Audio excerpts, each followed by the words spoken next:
listener.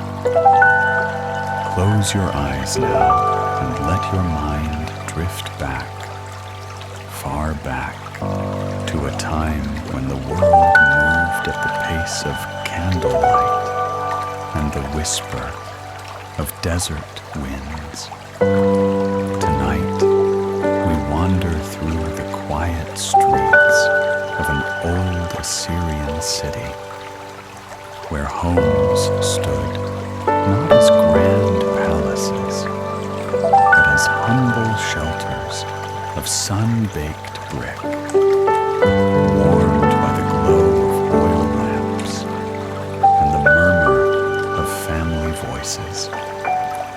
There is no hurry here, no urgency, only the steady rhythm of daily life, simple and serene.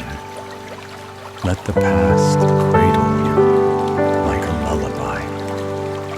As we explore these forgotten corners, one soothing detail at a time, the old Assyrian homes began with earth itself, clay, thick and heavy, mixed with straw to bind it. Imagine the workers' hands pressing each brick into wooden molds, leaving faint fingerprints in the surface.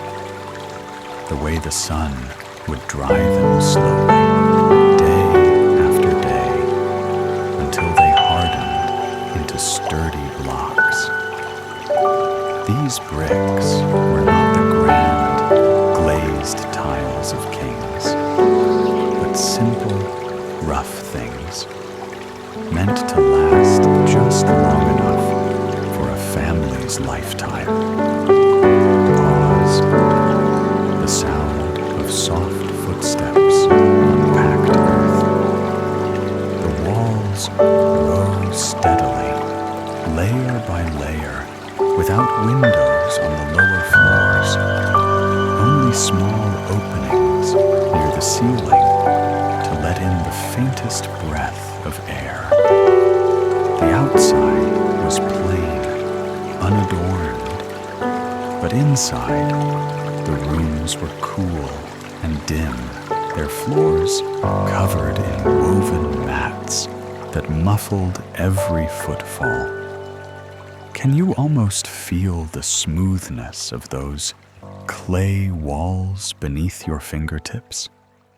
The way they stayed cool even in the heat of midday?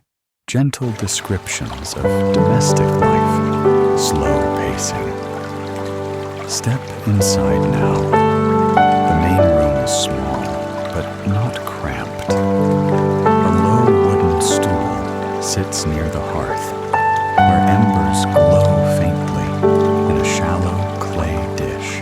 The scent of barley bread lingers in the air, baked earlier in the communal oven just outside.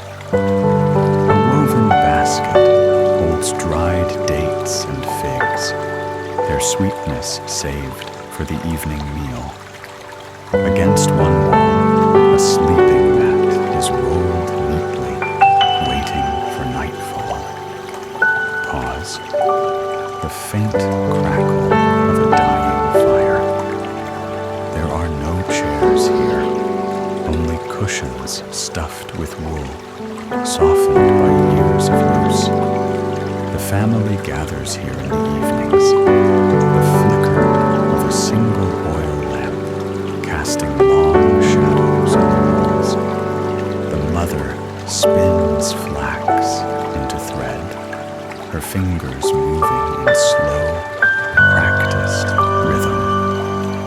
The father mends a sandal with a bone needle. A child dozes nearby, curled beside a clay figurine of a protective spirit. Pause. A soft sigh, the rustle of fabric. Beyond the main room, a small courtyard opens to the sky. A rare luxury in the crowded city.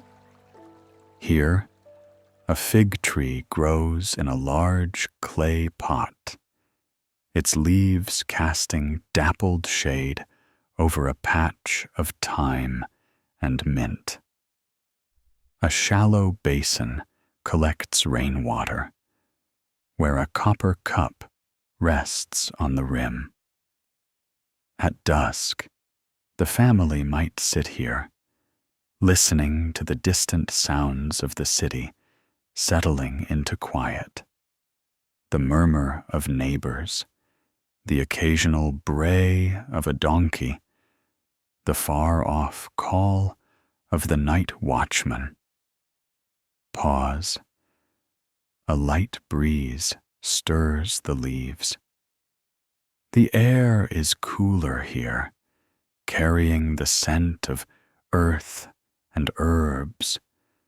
The walls, though high enough for privacy, are not meant to shut out the world completely, just to soften it, to make a small sanctuary where time moves gently. And now, as the oil lamp burns low, as the last embers fade to ash, the family retreats to their sleeping mats. The city outside grows still, save for the occasional rustle of a night creature or the sigh of the wind against the bricks. There is no need to stay awake any longer. No need to think of tomorrow just yet. Rest here, in this quiet moment, where history itself feels like a soft blanket around you, and let sleep carry you away. Long pause, the faintest sound of wind, then silence.